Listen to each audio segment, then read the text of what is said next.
Thanks for joining us. Talkline Network Radio, America's longest-running Jewish broadcast network, the voice of the Jewish community.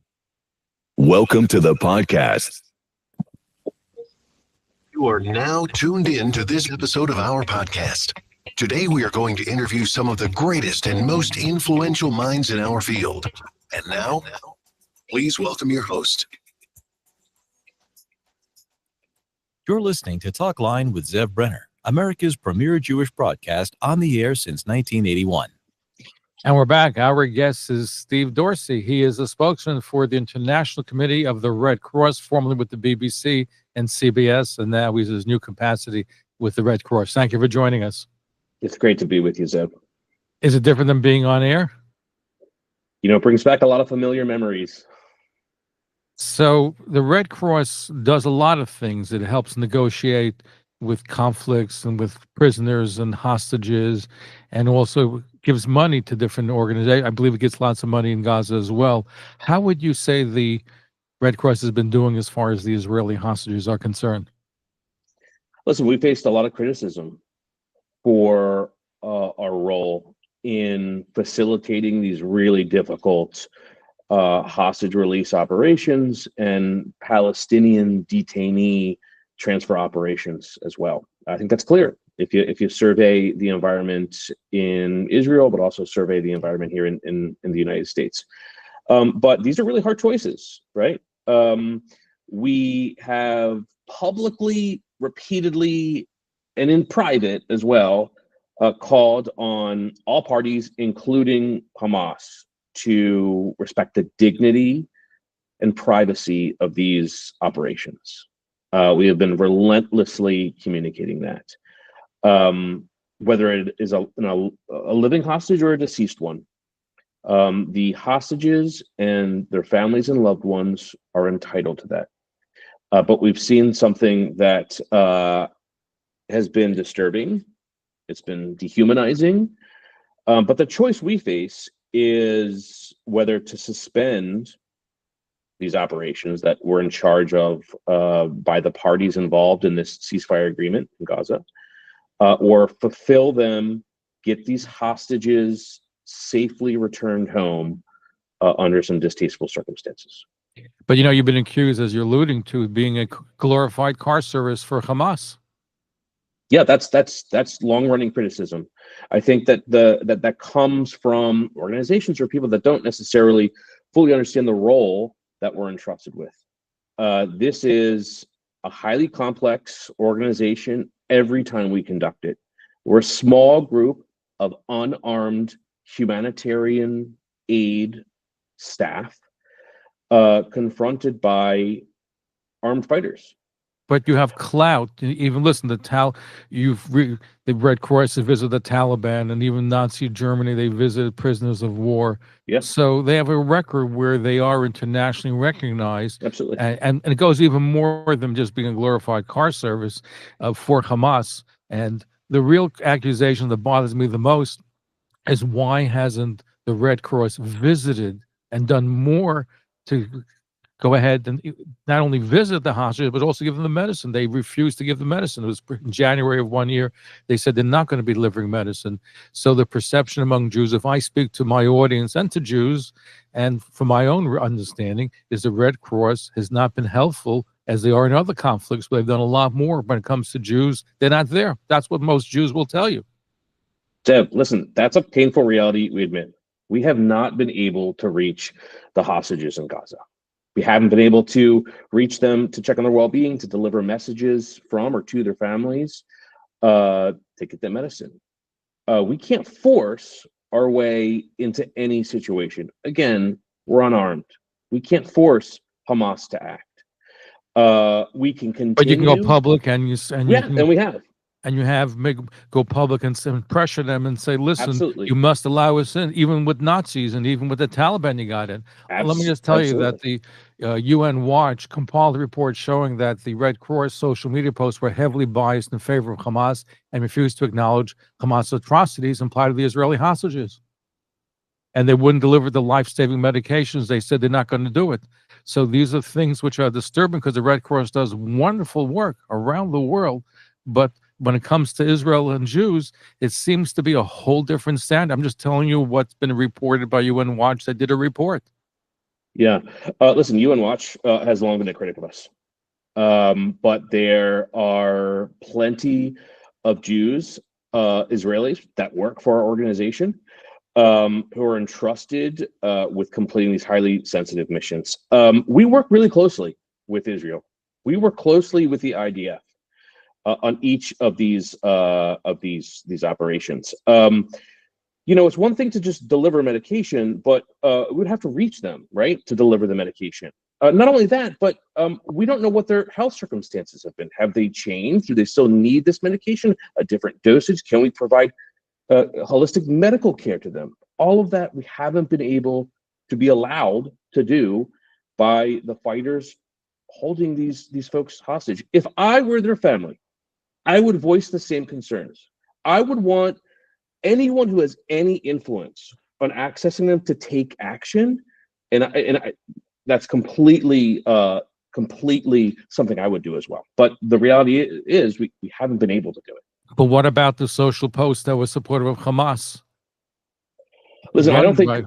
Listen, listen. I'd point to our record and being a neutral, humanitarian, independent group. We're very. I know careful. that's what your mission is, to be independent and not to get involved. But if you're supporting Hamas in postings on social media, that's not being neutral.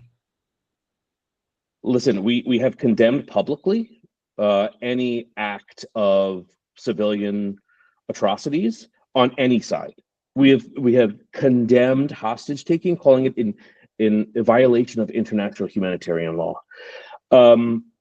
I respect certainly criticism. This is a learning opportunity for all of us involved in these highly complex operations. But I think we could beg to differ that we haven't been forthright in making clear where we stand as a neutral and humanitarian group.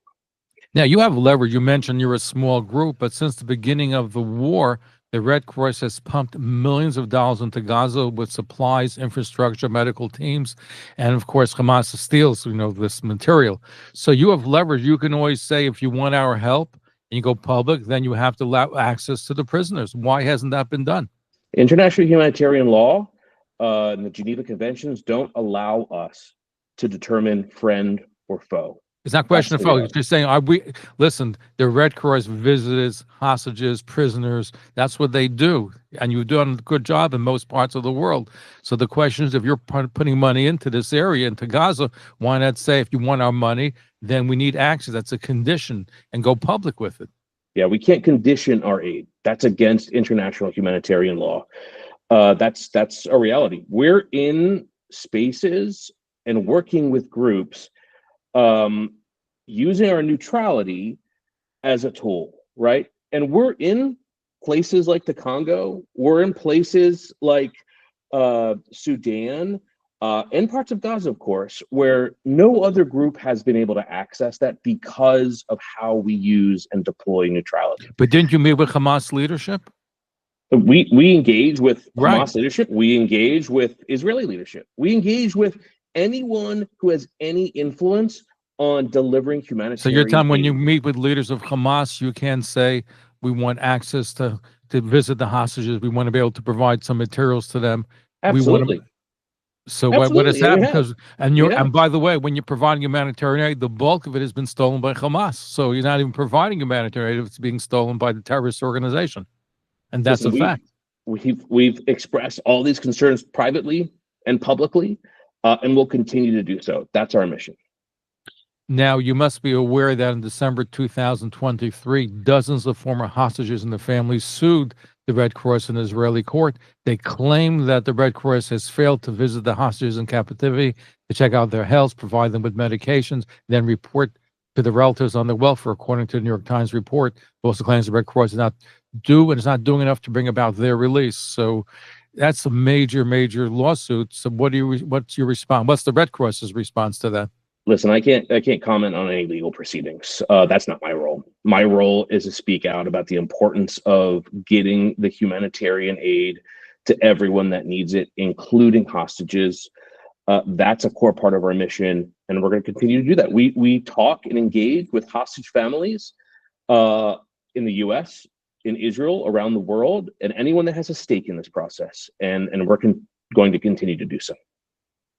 Our guest is Steve Dorsey, Head of Communications and Public Affairs. He's actually the spokesman for the Red Cross. I appreciate you being with us. I know it's not easy. You speak in front of Jewish groups. What do they tell you when you speak to them? Well, listen, they are hearing and sensitive to the same types of criticism that we're all seeing.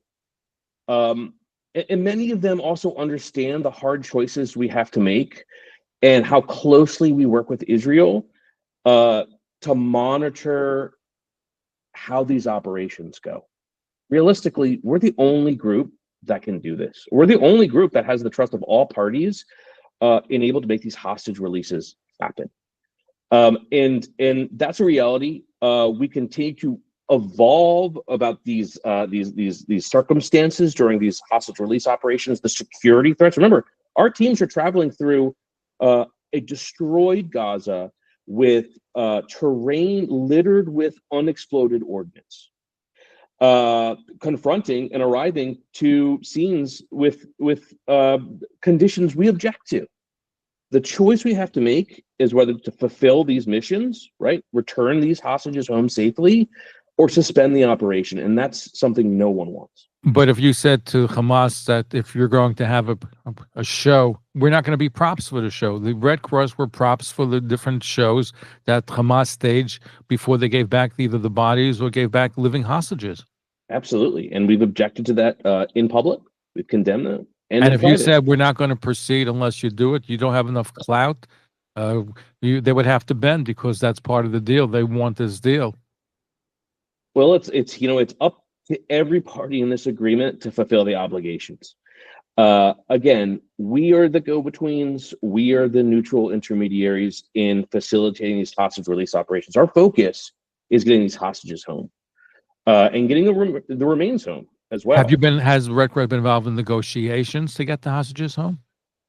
We are not involved in any political negotiations involving the Gaza ceasefire agreement. We talk with all parties, including those that have influence on the Gaza ceasefire agreement, but we're not involved in the political negotiations. We facilitate our duty as a humanitarian aid group to fulfill the requirements. Now, have you ever reached out to Qatar, to Egypt, to the United States, or any other group that's negotiating with Hamas to say, listen, part of what has to be done is we have to be able to visit the hostages to see that they're in what condition they're in? Has that ever been made explicit to all these groups? Absolutely. And we what's continue the response been? I think the response has been the same response that you have, that I have, which is that these conditions are dehumanizing and disturbing. And they're working as parties to this agreement to also work to ensure that these hostages have the dignity and respect that they deserve. Now, part of the problem is, I know that the Red Cross received 3 Nobel Peace Prizes after World War II or 1944. But part of the problem is that during the Holocaust, the Red Cross was also accused of not doing enough to save Jews, to help the Jews that were incarcerated. And in fact, the Red Cross had to apologize for their inaction in confronting the Holocaust.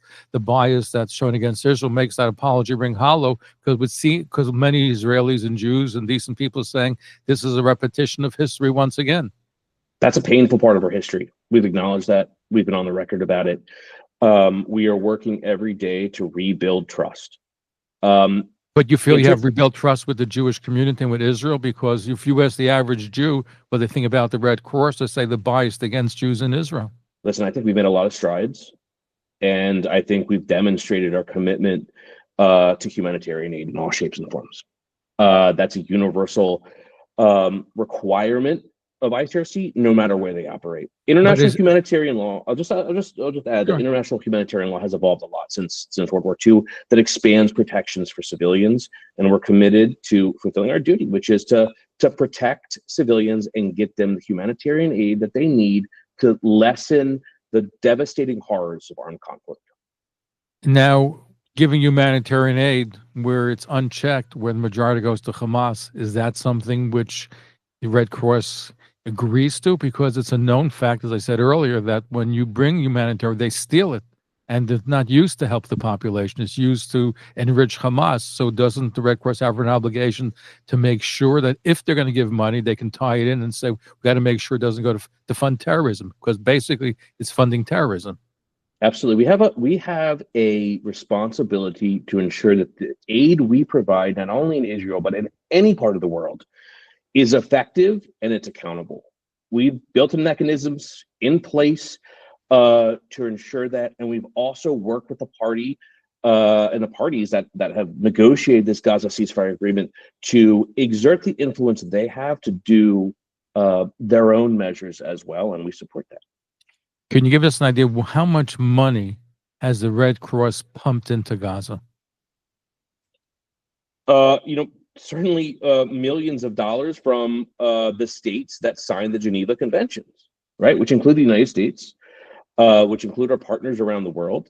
And those go to not just food and medicine, right? But to rebuilding infrastructure that has been destroyed in Gaza, power, water, secure and safe roads. These are all the types of humanitarian aid that we're focused on as well. So I want to get back. I know you say you don't want to tie humanitarian aid to negotiations, but it would seem to me that if you're pumping millions upon millions of dollars into Gaza, that you can say, listen, we want to be able to have access to the hostages. We want to make sure that these terrorist shows don't go on. You have leverage, even though you may be a small group. I know you're unarmed, but you have leverage, and I'm just surprised that the leverage has not been used. You even negotiated with the Taliban, where you got to visit Taliban prisoners and other terrorist groups, even in Iran during the hostage negotiations when the hostages were taken in Iran in the 1970s. You have a tremendous amount of clout. You're telling me that it exists and you can get things done anywhere in the world but in Gaza? Yeah, listen, I'm still new to ICRC, but I can't imagine that we would have threatened to withhold aid to Afghanistan. You can slow it, okay, but if you know that the majority is being stolen, you have leverage saying, listen, we have no guarantee that the money is going to the people. In the case of Gaza, billions of dollars are not going to help the Gazians. It's going to help Hamas. They're stealing it, not just from you, any humanitarian they're stealing. So you have leverage been saying, hey, I'm not giving money until we get this done because you're stealing the humanitarian aid. The millions upon millions of dollars are being stolen. Yeah, listen, we're concerned about how our aid reaches people and where it reaches them. And we continue to work to strengthen those accountability measures, including with the partners in the Gaza ceasefire agreement. But unfortunately, for some folks involved in this, we can't condition aid. We can't determine who gets it and who doesn't get it. That's not what international humanitarian you can say accountability. You can be strict and say we're going to give aid, but we have to be 100% certain the money is going to where it's going. Right now, it's not going to where it's supposed to be going. So you have leverage right there. You're not supposed to be giving humanitarian aid to criminals and to terrorists, and that's what's happening. Listen, we provide humanitarian aid and protections for every human. We don't make, but it's not going to the humans. It's going to terrorists, not going to humans for majority. We don't make a determination again of who is friend or foe. We believe they're stealing. They're stealing it. They're stealing it. So it's not. Listen, we've worked with parties to the agreement to develop mechanisms in place to work with them and work with but it's not working. Gaza. It's not working because they're still stealing it.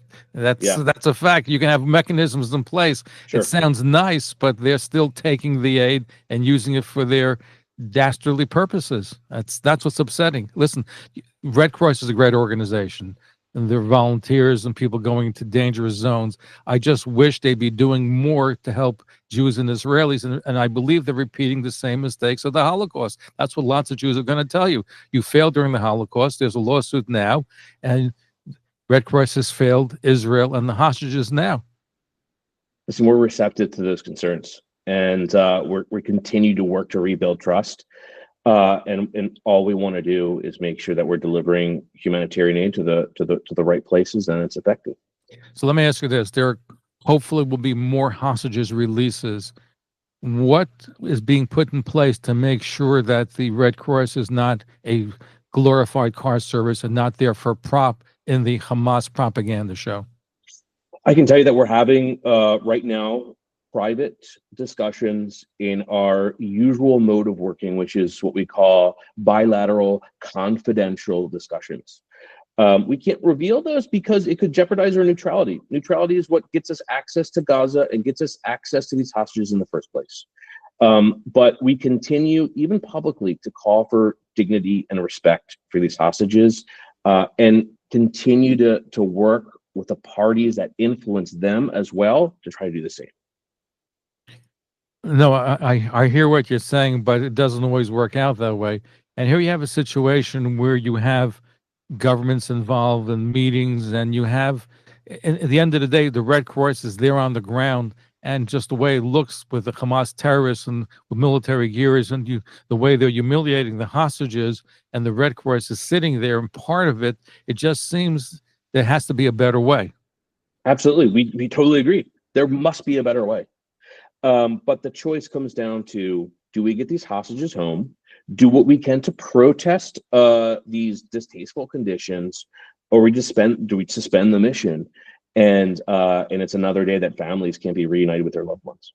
Around the world, the Red Cross, when it sees atrocity, does it say that they see atrocities taking place, whether it in Sudan or Afghanistan or other parts of the world? Is that official policy where they condemn what they see?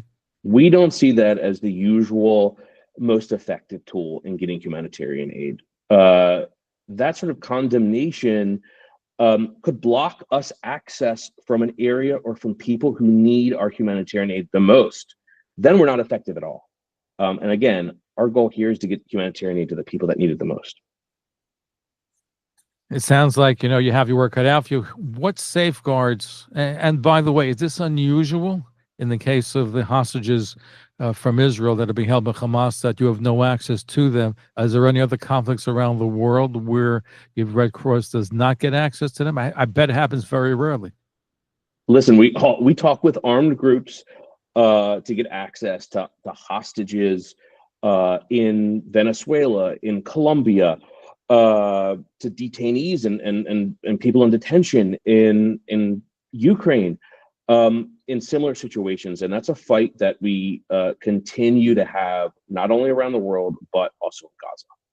Now, when New York Times reporter David Rose was held by the Taliban in 2008, the Red Cross delivered him a letter from his wife. Were you at least able to get or try to get some communication between the hostages and their families? With the hostages still in detention, still in captivity in Gaza right now? Right. Has any time, because that should be easier to accomplish than even visiting them. Has any of that happened, or why was that refused? Absolutely. I can't talk about the private discussions that we have to help us gain access to these hostages.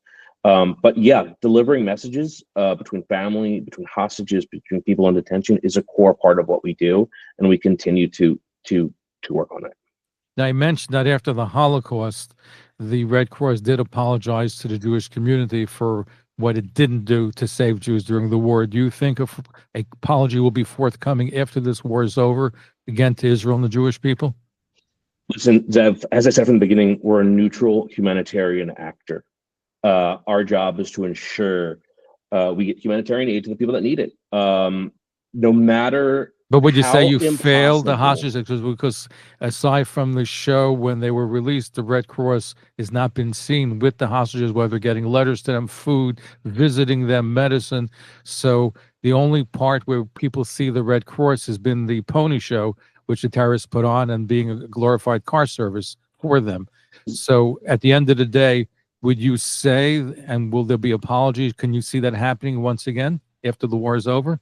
Zev, as I said this earlier in our chat, it's a painful reality.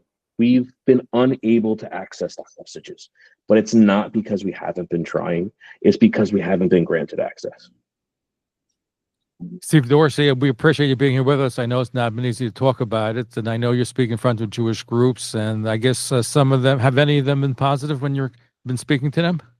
Absolutely. We certainly get feedback, including from private conversations that we have around the world with parties that have a stake in this, but how difficult and how many hard choices we're presented with as the humanitarian aid group that is delivering aid, of course, on the ground, but also to help facilitate these hostage releases, return of remains, but also trying to get access to hostages. And that's a commitment that we won't abandon. But is it a failure that in most cases around the world, you're able to get through to the worst terrorists and they're willing to comply on some level? Here with Hamas, the Red Cross couldn't get them to comply on any level, including not doing an embarrassing takeover of live hostages and bodies to Israel and doing that show. So it seems like the Red Cross now may have any impact at all on Hamas, despite giving them millions of dollars of aid. Listen, these hostage negotiations that take place around the world, they're also frustrating. I think anyone you would talk to involved in those would reflect the same sentiment, and that's frustrating for us in Gaza as well. Steve Dorsey, spokesman for the Red Cross. We appreciate you being here with us. I wish things would be different. I know that Red Cross does some great work around the world, but part of the problem is that the legacy of the Holocaust hangs over what's going on over here. And the fact for many years the Israeli Red Cross was not allowed to be part of the International Red Cross, that also is part of the legacy. And I just wonder what's going to happen after the war is over. I believe that the Red Cross will need to do some more polishing and soul searching as far as how the Jews and Israelis in captivity were not provided with Red Cross access. Zev, thanks for having me on your show. And like I said, from the top of our conversation, we're committed to doing everything we can to accessing these hostages and to influencing in the most way that we can that they have dignity and respect throughout this entire process. Thank you for joining us. Thanks, Zev.